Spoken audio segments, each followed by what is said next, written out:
Lao norms. At first, I would like to address these issues about the legitimate rightful government in exile. The rightful government as in exile government, acceptance and recognition. At the provisional government of the National Union in exile, or in other words, we so call it, the party of the government of Vientiane. Now we proclaim the legal rightful government as in exile government. And the main concept of the government in exile indicated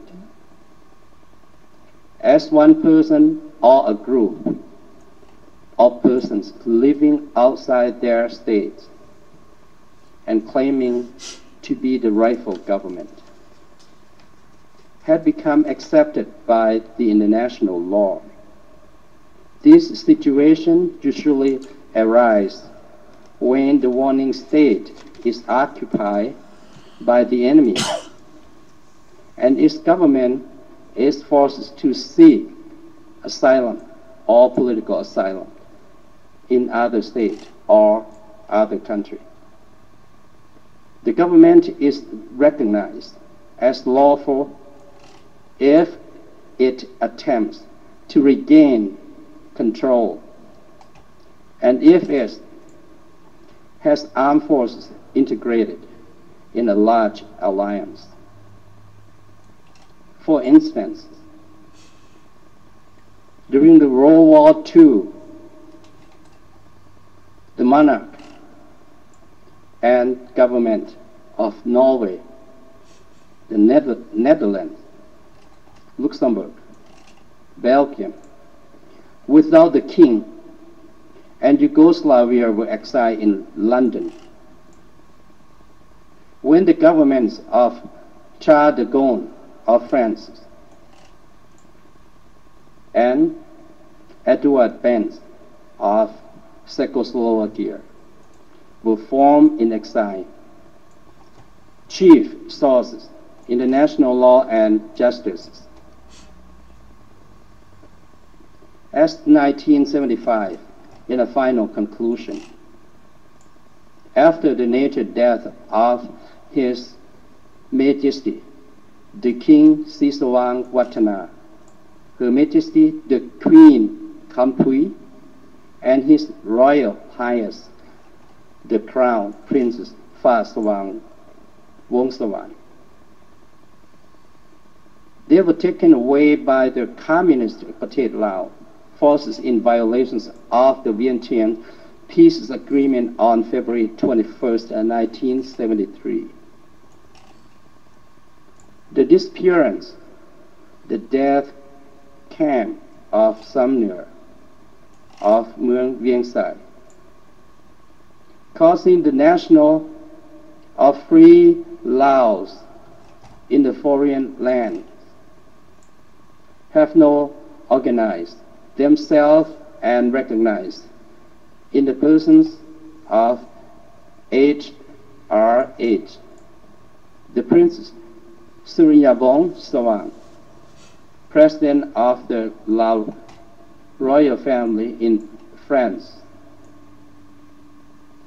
and HRH, the Prince Sullivan Sawang, the oldest nephew of His Majesty the King Sisawang Watana as the Princess Regent, and as the ethnic leader of the Lao royal family. The restructuring process is based upon the customary law of the national of the National Constitution of May 11, 1947,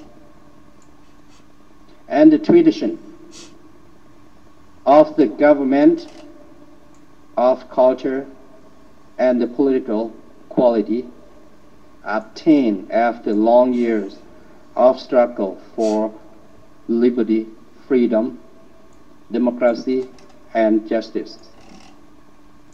This Lao International Conventions Forum wish urgently to recall for the attention of the signatory country honor on the Geneva Accord. On July 23, 1962, on the neutrality of Laos, and also the Paris Peace Treaty on January 27, 1973, and the Vientiane Peace Agreement on February 21st, 1973. These conferences strongly recommend the recognition of reactivation and restoration of the Royal Lao government in exile, be returned to Laos, which the co-signers of the Vientiane Peace Agreement with the Communist State Laos for peace and national recognition and national reconciliation. Ladies and gentlemen, I would like to address this issue because I would like to let the young generations to be aware of it, what was going on in our country. So I appreciate it for all of you being here with us tonight. And thank you so much. So please, if you have any questions, please type it up and I will answer all your questions as much as I can.